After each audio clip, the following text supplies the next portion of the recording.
தேர்தலை விட அதிக தொகுதிகளை கைப்பற்றியது காங்கிரஸ். தனி பெரும்பான்மையை பெற தவறியது பாஜக.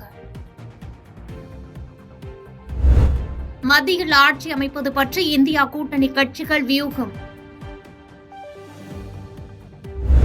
இந்தியா கூட்டணியின் ஒருங்கிணைந்த செயல்பாட்டால் வெற்றி கிடைத்துள்ளது என்று காங்கிரஸ் கட்சித் தலைவர் மல்லிகார்ஜுன கார்கே பேட்டி. பாஜக பெரும்பான்மை பலத்தை பெற தவறிவிட்டதால் மத்தியில் ஆட்சி அமைக்க இந்தியா கூட்டணி வியூகம்.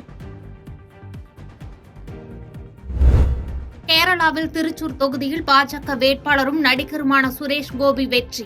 திருச்சூர் தொகுதியில் 71,000 வாக்குகள் வித்தியாசத்தில் பாஜக வேட்பாளர் வெற்றி. கேரளாவின் திருவனந்தபுரம் தொகுதியில் போட்டியிட்ட சசி தரூர் வெற்றி. குறைந்த வாக்குகள் வித்தியாசத்தில் சசி தரூர் முன்னிலை வகித்த நிலையில் வெற்றி பெற்றார்.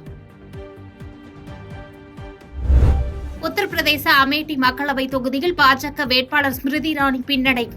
காங்கிரஸ் வேட்பாளர் கிஷோரி லால் 3,000க்கும் மேற்பட்ட வாக்குகள் வித்தியாசத்தில் முன்னிலை.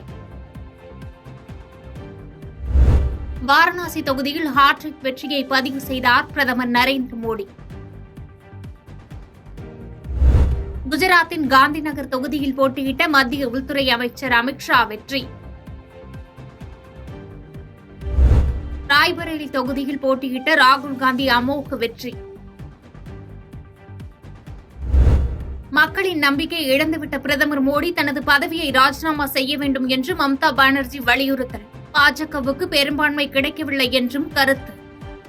பாதகம் செய்பவரை கண்டால் நாம் பயங்கொள்ளலாகாது பாப்பா, மோதி மிதித்து விடு பாப்பா, அவர் முகத்தில் உமிழ்ந்து விடு பாப்பா. அண்மை செய்திகளை உடனுக்குடன் தெரிந்து கொள்ள இணைந்திருங்கள் இயம்நாடு தொலைக்காட்சியுடன்.